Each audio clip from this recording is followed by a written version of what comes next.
Well, take a look at what we have here today. We are looking at an Underwood 3, 1922. This guy is 100 years old. So grab your coffee, stay tuned, and let's explore a 1922 Underwood 3. Sha-na-na-na-na-na-na, sha-na-na-na-na.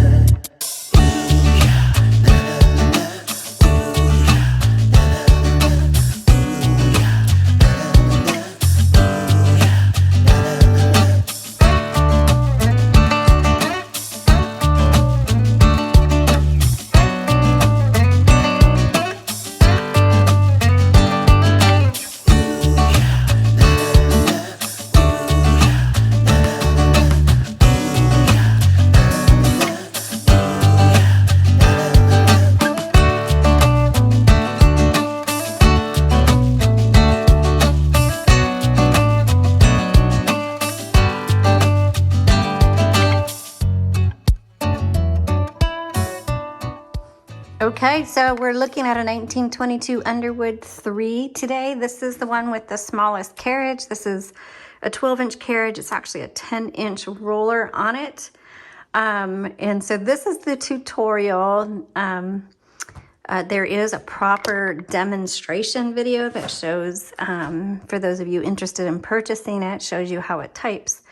And I may or may not have the link below. Usually I somehow connect the two videos. So it should be either a pop-up at the end of the video or a link in the description. But this guy is really big and heavy. So I've taken the camera and tried to do segments in this tutorial to show the different parts of the typewriter.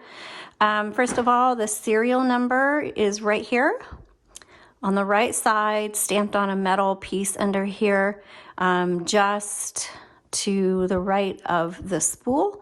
And then you can go to typewriterdatabase.com and look that up and see what year your typewriter is. So we'll start from the back and work our way forward. So we're gonna switch over to a different camera angle, and I'm gonna show you the how to adjust your tab stops. But what I really wanted to show you was these right here. So these are your tab stops. Okay, so here's kind of a back look of that typewriter.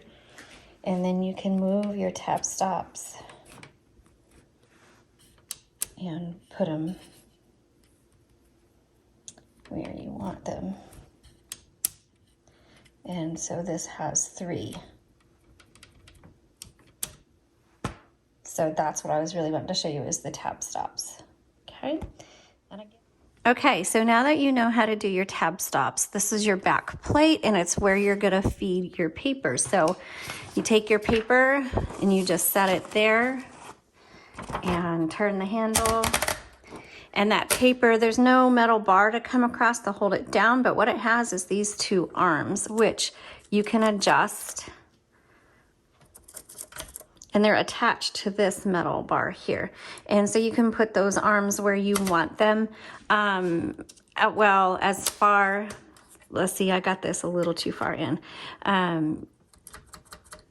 You want it just kind of right on the edge of the paper there because you don't want it to hit the paper. So that kind of helps keep the paper taut against the roller. And these older typewriters, since this one's 100 years old, I guarantee you the platen probably needs to be replaced, even though this actually does, when I typed on it, it actually did really well, and I didn't feel too much pushing through to the back side like you would expect for a platen that is this old and hard. So it can be used, but just know that it's not going to type at top performance unless you have somebody make a new platen for you. And that would be a specialty job. Okay, so right here is the paper release. That releases the tension on the paper.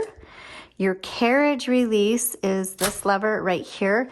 And this is a big carriage. You want to make sure it's almost like a two-handed job, because once you press this down, that carriage is going to be pulled by that drawband, and it's going to pull over to the left. So you can see there. So you push that down and you can go back and forth based on where your margins are set. And on this Underwood, the margins are set in the front right here. Now this is opposite. If you're used to some of the 30s, 40s, 50s, 60s typewriters, these margins are opposite of what you are used to. So this little metal like arrow kind of shows you where you are in kind of on the paper where your cursor should be or whatever. I don't know how to say that. But your margins, this left setting is for your right margin, and this right setting is for your left margin. So for example, if I go over to here, and kind of went past it, this is my right margin. So let's say I want to bring it out. Let's come out to here.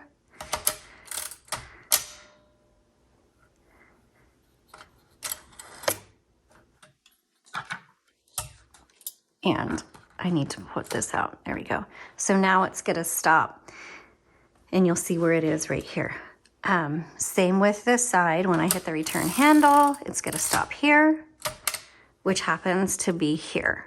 So it's just going to take a little bit getting used to, because I'm used to it being the other way around.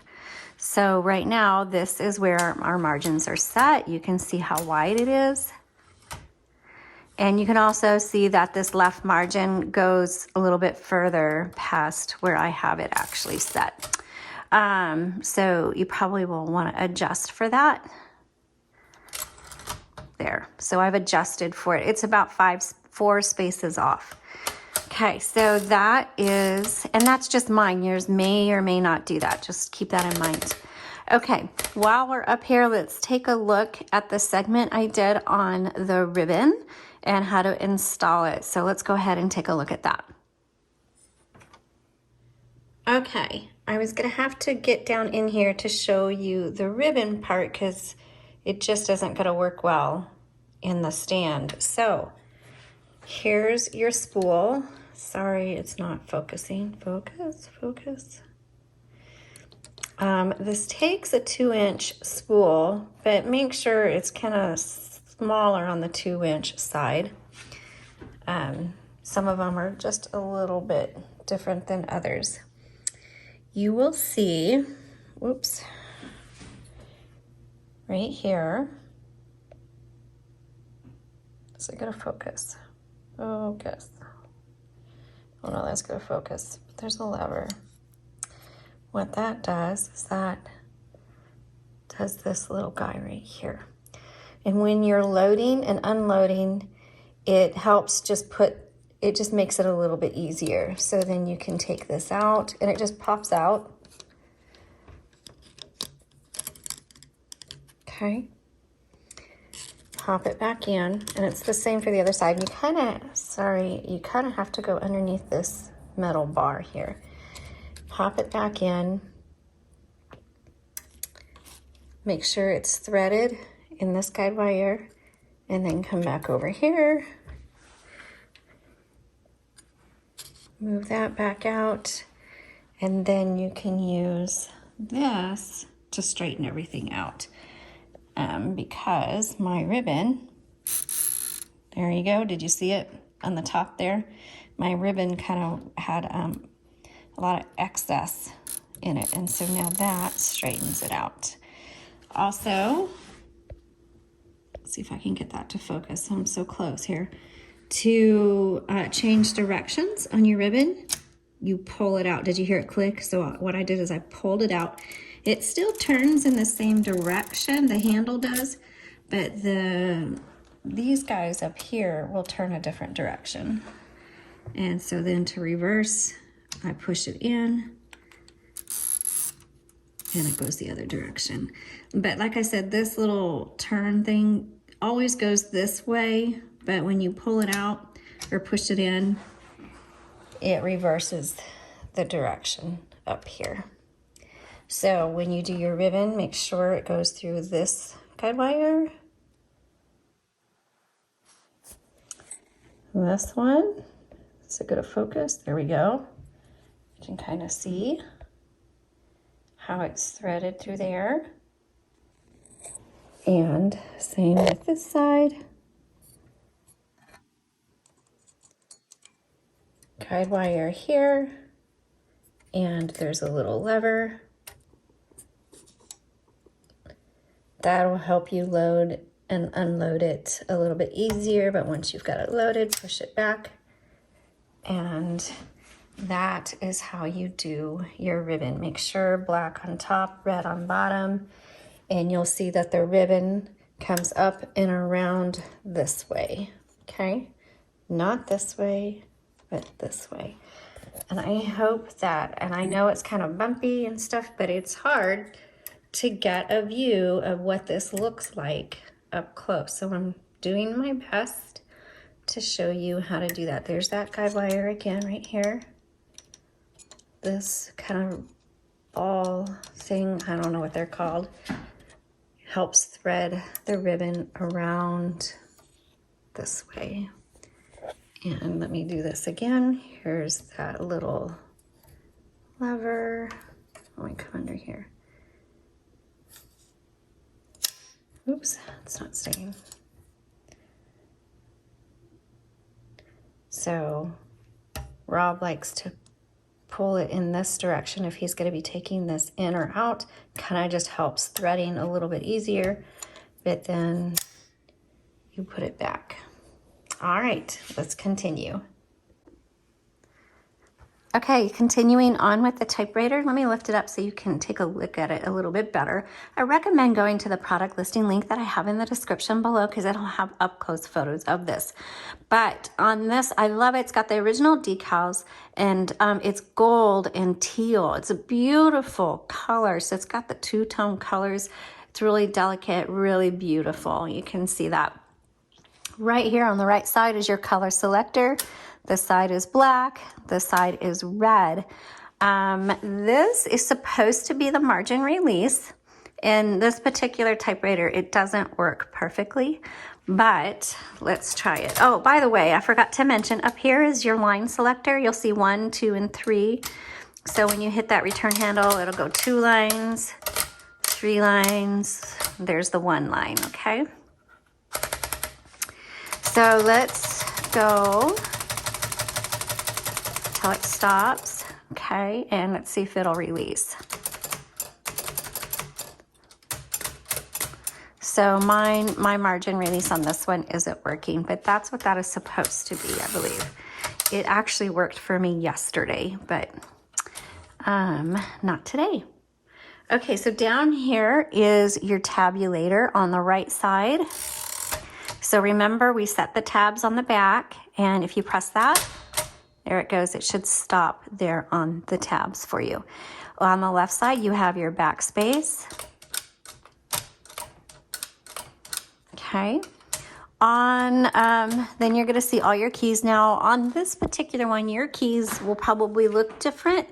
When we got this typewriter, it was in really bad condition. The keys were not usable, and so the key tops were not in a good condition, and so we had to replace all the keys on this typewriter. So we got it from a similar machine, but these are not the original keys to this machine. They're still old. They're probably still from the early 1900s, but they're not original to this particular machine. Right here, you've got a shift key, and on the right side, if you hit shift, it will automatically, or it did yesterday, caps lock. It's not auto caps lock, but if you flip this down,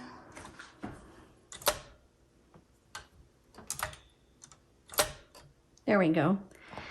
It should caps lock there. And then to release it, left side, The left side shift lock is just for a short shift lock, not shift lock. This side, there we go, now it's shift locking. So right is shift lock, left is just regular shift, and you've got your space bar. Okay, I know I'm was all over the place today, but we don't use these really old ones as often, and so I tell you as much as I know, and I hope this was helpful for you in learning how to use your Underwood 3, or at least looking at it. I will do a couple sentences on here so you can see how it types and what it sounds like. So it's a 1922.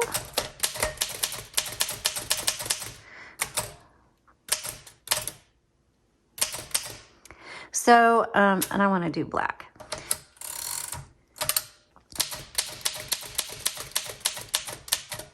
We'll tab over. So in this case, it looks really good. Despite having the original platen on it, it actually types very well. And like I said yesterday when I did a full typing demo sheet on it, there was very little punch through on the back of the sheet, which I was really surprised because of the age of the platen.